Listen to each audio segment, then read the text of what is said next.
Boa noite, meus queridos irmãos, a paz que o Senhor Jesus nos dá, esteja convosco nessa quinta-feira, dia 30.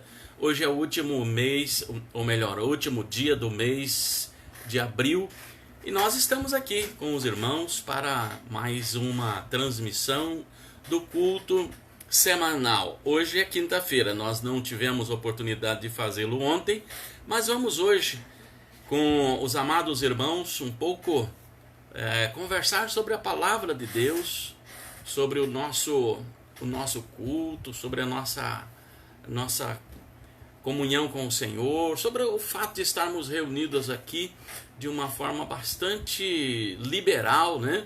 Porque vocês estão aí na sua casa, cada um está na sua casa e eu estou aqui na minha casa. Eu demorei um pouquinho até para ajeitar aqui o equipamento, estava fazendo num outro equipamento, mas aconteceu de não dar certo, mas não é por isso que nós não vamos nos reunir hoje. Não porque nada deu certo, está tudo certinho.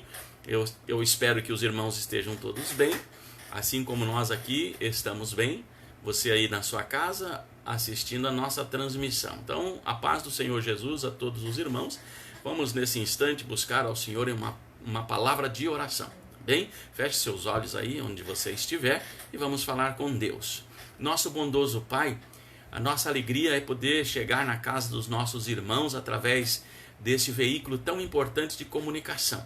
Apesar, ó Deus, das falhas que nós muitas vezes percebemos acontecerem, mas o Senhor sempre dá uma forma de nós driblarmos as dificuldades, driblarmos os efeitos negativos, às vezes, da tecnologia, para podermos chegar à casa dos nossos irmãos. E assim, queremos pedir, Pai, dá-nos a visão da Tua palavra nesta hora, para podermos, através deste culto ao Senhor também, levarmos a Tua palavra ao coração dos nossos irmãos que estão nas suas casas. Visita cada lar que está agora representando a Igreja Presbiteriana de Paranaguá, e que esteja também representando quaisquer igrejas que nós conhecemos e que esteja fora do nosso alcance, da nossa cidade, mas que a internet tenha alcançado homens e mulheres que glorificam o Teu nome. Dá-nos, a Deus, então, a Tua companhia, em nome de Jesus.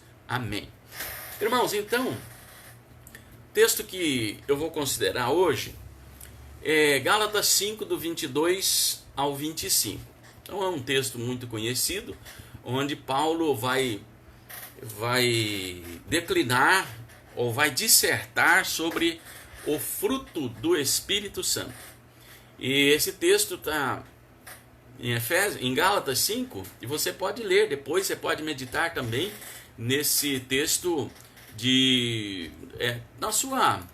na sua totalidade, do capítulo 5, verso 1 até o final, no versículo 26, que certamente você terá grandes informações e um grande crescimento espiritual. Então, nosso estudo desta noite, provavelmente eu não vá conseguir terminar o estudo hoje, porque ele é bastante extenso. Para falar do fruto do Espírito, nós dependemos da orientação do Espírito Santo mesmo, nós dependemos do Senhor nos orientar. E o texto que eu separei e já disse aos irmãos, Gálatas capítulo 5, verso 22, diz assim: porque vós, irmãos, fostes chamados à liberdade, não useis então da liberdade para dar ocasião à carne, mas servi-vos uns aos outros pelo amor. Porque toda a lei se cumpre numa só palavra, que é esta: amarás o teu próximo como a ti mesmo. Se vós, porém, vos mordeis e devorais uns aos outros, vede, não vos consumais também uns aos outros. Aqui eu vou fazer uma pausa, porque eu estou lendo do versículo 13 em diante e cheguei no versículo 15 apenas como pretexto, exatamente porque é um texto bem completo, com bastante informação. E agora sim, o versículo 22 então diz assim: mas o fruto do Espírito é amor, gozo ou alegria, paz, longanimidade, benignidade, bondade, fé, mansidão, temperança. Contra estas coisas não há lei. E os que são de Cristo crucificaram a carne com as suas paixões e concupiscências. Se vivemos em espírito, andemos também em espírito. Não sejamos cobiçosos de vanglórias, irritando-nos uns aos outros, invejando-nos uns aos outros. Texto maravilhoso esse, né? Bastante claro na colocação paulina, quando nós percebemos que essa passagem que o apóstolo Paulo deixa registrado sobre o fruto do Espírito é em si mesmo um prezado ou um almejado fruto. O fruto do Espírito é um fruto desejado. Se você não deseja o fruto do Espírito, você talvez não tenha um excelente desejo. Não somente devemos admirá-lo, senão também nos apropriar e beneficiar-nos desse Espírito ou desse fruto. Aparece em uma seção da carta do apóstolo Paulo aos Gálatas, na qual ele explica a maneira correta de usar nossa liberdade e autonomia cristã mediante o fruto e o caráter do cristão. Falar em caráter cristão é o mesmo que dizer da nossa grande responsabilidade de diante do mundo, diante das pessoas com as quais nós convivemos, dizer que somos servos do Senhor Jesus Cristo. Aqueles versículos que eu li primeiramente até o versículo de número 15, são versículos que declaram nossa liberdade da escravidão do pecado, àquela escravidão que nós temos diante da lei, porque a lei nos escraviza e faz de nós homens e mulheres aprisionados. E o apóstolo Paulo, nesse capítulo, verso 1, ele diz assim: estai, pois, firmes na liberdade com que Cristo nos libertou, e não torneis a colocar-vos debaixo do jugo da servidão. Isso, logicamente, amados, o fato de nós declararmos que somos libertos da lei não faz de nós homens e mulheres, não faz de nós pessoas que devam ter desculpa para sermos egoístas. O que Paulo está dizendo é exatamente isso, que nós somos libertos, portanto, devemos sempre nos preocupar uns com os outros. E no versículo 25 ele diz: se vivemos em espírito, andemos também em espírito. Não devemos utilizar a nossa liberdade, aquela liberdade que nós temos em Cristo, quando nós somos questionados às vezes sobre isso, e as pessoas dizem assim: mas a palavra de Deus lá no Evangelho de João diz assim: se pois o Filho vos libertar, verdadeiramente sereis livres. Irmãos, nós fazemos dos nossos versículos bíblicos prediletos as nossas muletas para podermos dizer que nós estamos corretos no nosso relacionamento, na nossa forma de viver, nas nossas atitudes. E não é bem isso. Como troca dessa liberdade ou desse egoísmo, como nós não vamos utilizar a nossa liberdade para dissimular a maldade, nós devemos praticar a liberdade em amor, como é o que Paulo diz, o que nós devemos fazer. E ele lá no versículo 13, ele diz assim: servindo-nos uns aos outros com amor. Se você serve aos outros e não tem amor, o seu serviço também é inútil. Aquilo que você faz para com as outras pessoas é totalmente inútil. Não há mérito algum. Embora devemos sempre ter a certeza que tudo aquilo que nós fazemos no reino celestial não é para termos mérito mesmo, é para que nós possamos demonstrar esse amor com que o Senhor Jesus nos amou àquelas pessoas às quais dizemos que amamos. A carne, o egoísmo e a iniquidade estão presentes nesses versículos, que é a capacidade de pecar que persiste na vida dos crentes. Irmãos, eu estou dizendo crentes exatamente porque nós, a partir do momento que nos convertemos ao Evangelho, nós passamos então a ser crentes em Jesus Cristo.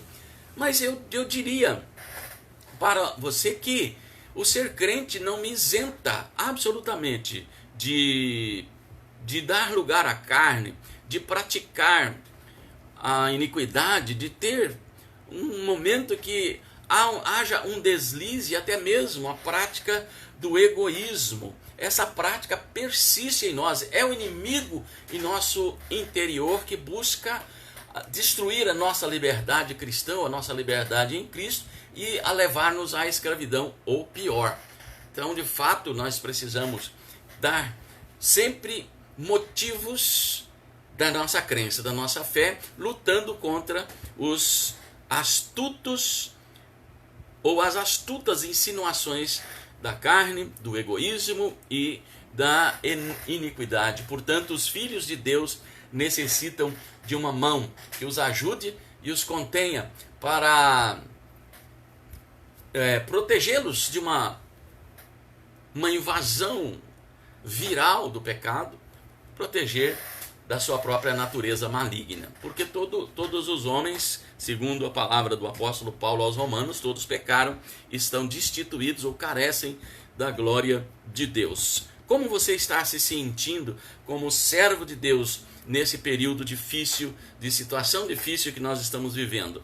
Óbvio, amados, que nós precisamos, cada momento da nossa vida, buscar ajuda no Paráclito. A palavra Paráclito é o Consolador, aquele que nós encontramos lá na primeira carta do apóstolo João, que ele diz lá no capítulo 2, se caso alguém pecar, nós temos um advogado junto ao Pai, nós temos um Consolador, que é esse Paráclito que Jesus Cristo deixou para cuidar de nós. Ele habita em nós, o Espírito Santo habita em nosso coração dia a dia. Mediante o Espírito Santo, podemos caminhar de tal maneira, vivendo passo a passo, um dia de cada vez, claro, esse dia a dia, ou semana a semana, mês a mês, ano a ano, sempre em toda a nossa vida, e ter a fortaleza para não satisfazer aos desejos da nossa carne. Leio aqui para você o versículo de número 16, que o apóstolo Paulo diz assim: digo, porém, andai em espírito e não cumprireis a concupiscência da carne. Em outra versão diz, andai em espírito e não satisfareis as concupiscências da carne. Portanto, amados, aquilo que Paulo nos ensina nesse texto sobre fruto do Espírito está amplamente definido na palavra de Deus em todos os outros versículos que nós conhecemos. O Espírito Santo pode nos controlar de tal maneira que impeça que nos entreguemos aos nossos próprios caprichos e à gratificação dos desejos da nossa antiga natureza, aquela natureza que é chamada de natureza humana. É por meio do Espírito Santo que nós podemos fazer morrer a nossa velha natureza ou as obras da carne, podemos matar as nossas atitudes negativas, os nossos maus hábitos, que são essas atividades naturais que sobrevivem dentro do nosso viver diário, da nossa natureza, conforme Paulo orienta os crentes de Roma, lá no capítulo 8, versículo 13, que nós devemos fazer mortificar ou morrer a nossa natureza terrena. Se pertencemos verdadeiramente a Jesus Cristo, temos tomado a decisão de considerar o velho homem lá de Romanos 6,6, aquele homem morto que já não existe mais, ou a carne, como nós conhecemos, com todas as suas paixões, como algo que está crucificado, conforme no versículo 24 desse texto que nós estamos considerando. O apóstolo Paulo nos orienta assim: e os que são de Cristo crucificaram a carne com as suas paixões e concupiscências. Então aqui nós temos a certeza, ao recebermos o Espírito Santo em nossos corações, temos a certeza que ele vem, faz a sua morada e nos tira plenamente aquela velha natureza e nos traz a natureza nova, que é a natureza de Cristo. Nosso eu antigo, que é aquela a velha carcaça humana, sem a regeneração, que a gente sabia que era antes, nunca pode converter-se. Essa natureza corrompida não se corrompe. A mudança somente ocorre quando aparece o homem novo e ele se converte naquela criatura dominante que domina as atitudes pecaminosas. Então o pecado não terá domínio sobre o homem novo, sobre aquele nascido de novo. Então pensemos sobre o Espírito Santo e a carne. O Espírito Santo que habita em nós e a carne, ou a natureza ímpia, são antagônicas, ou são contrárias uma à outra na vida do cristão. Cada um deles possui o desejo profundo de reprimir ao outro. O lobo bom, o lobo manso, querendo então dominar o outro, e o outro querendo também subjugar aquele que é manso. E logicamente, amados, a carne sempre, se ela for mais alimentada do que o Espírito, sempre vai vencer.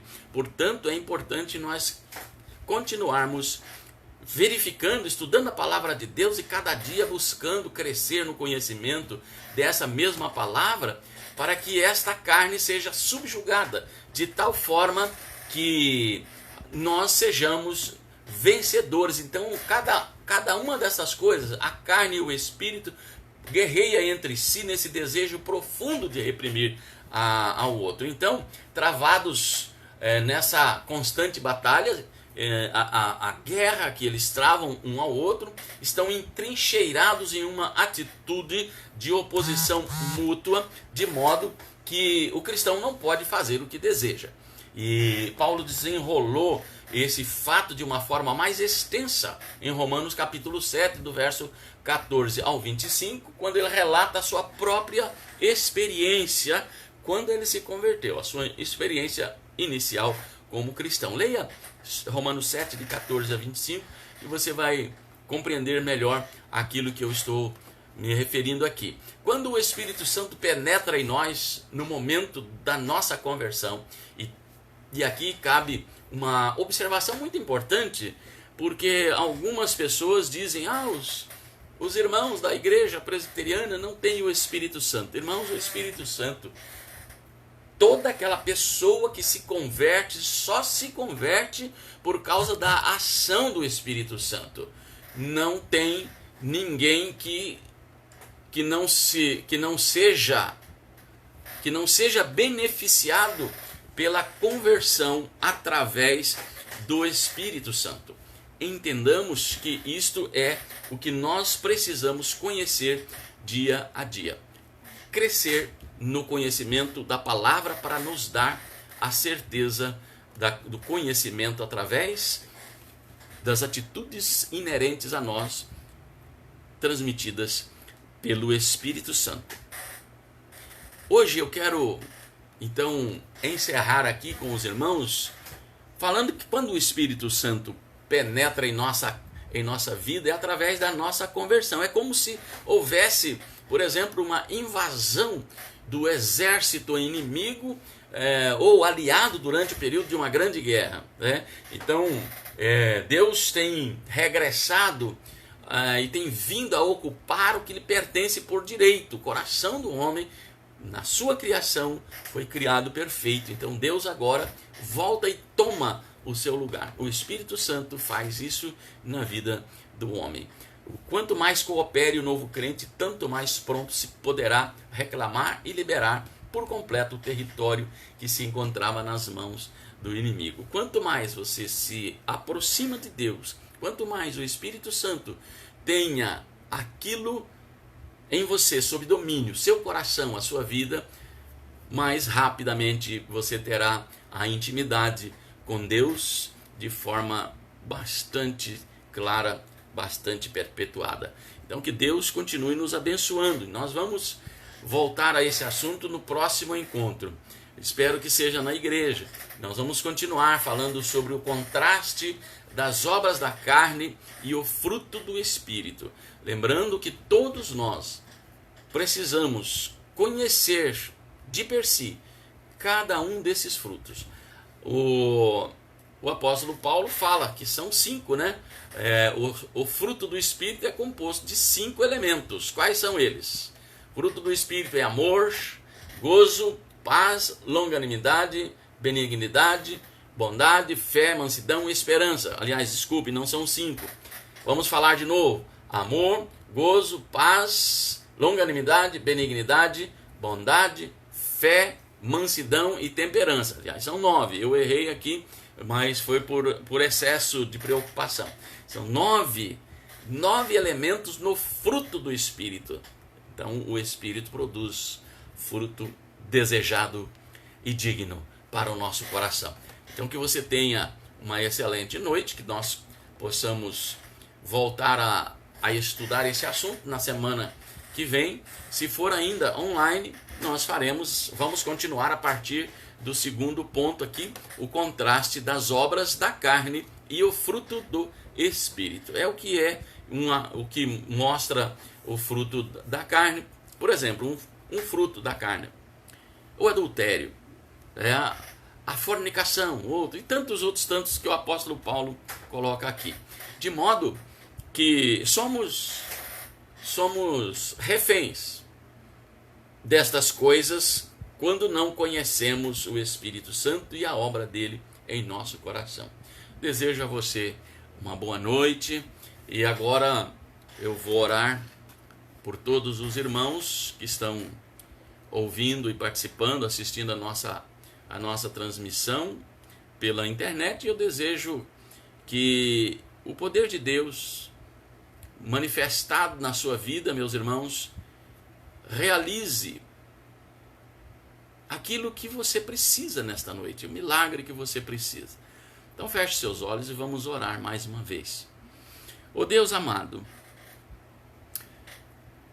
na sabedoria do Senhor, nós colocamos esse texto que nós estamos considerando como parte importante na vida dos nossos irmãos que estão assistindo a esse trabalho nesta noite, assistindo a nossa pregação.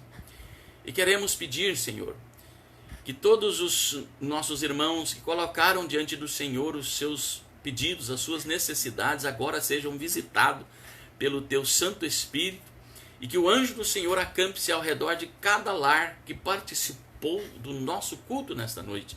Nossos irmãos da nossa igreja em Paranaguá, os irmãos de quaisquer igrejas que estão ouvindo agora, participando, assistindo a nossa transmissão. Que o Senhor os abençoe, que o Senhor visite, cure os enfermos, liberte os encarcerados, também liberte os enfermos, aqueles que estão doentes, aqueles que estão em estado terminal. Faze, ó Deus, na vida deles a Tua vontade. Colocamos também aqueles que estão aprisionados pelo inimigo, filhos que estão sendo destruídos pelo poder de Satanás, pais que estão se destruindo pelo poder da bebida, do alcoolismo e das drogas. Colocamos, Senhor, estas famílias na Tua presença, no nome de Jesus. Amém. Meus amados, fiquem com Deus. Eu espero que todos os irmãos continuem perseverando na palavra e na oração, buscando de Deus as soluções para cada dia da sua vida. Não vamos nos desanimar, amados. Continuamos lutando, continuamos ainda com algumas restrições. A enfermidade ainda não atingiu o ápice que precisaria para poder deixar definitivamente o nosso país. Mas nós estamos firmes do Senhor, né, irmãos? Você aí e eu aqui. Mas continuamos firmes também e inabaláveis, porque é o Senhor que nos conduz em triunfo. Tudo aquilo que pedirdes ao Pai, diz Jesus, crendo, recebereis. Portanto, não deixemos de orar, de interceder. Orem por mim, amados, continuem, orando pelo pastor, ore também pela sua casa, ore pela sua igreja, pelos seus familiares e por todos os irmãos que você conhece e aqueles que você não conhece também. Certamente Deus ouvirá a cada prece, Deus ouvirá cada oração, porque Deus sabe, Deus ouve e Deus vê. Tenham todos uma boa noite, um grande abraço, fiquem na paz do Senhor.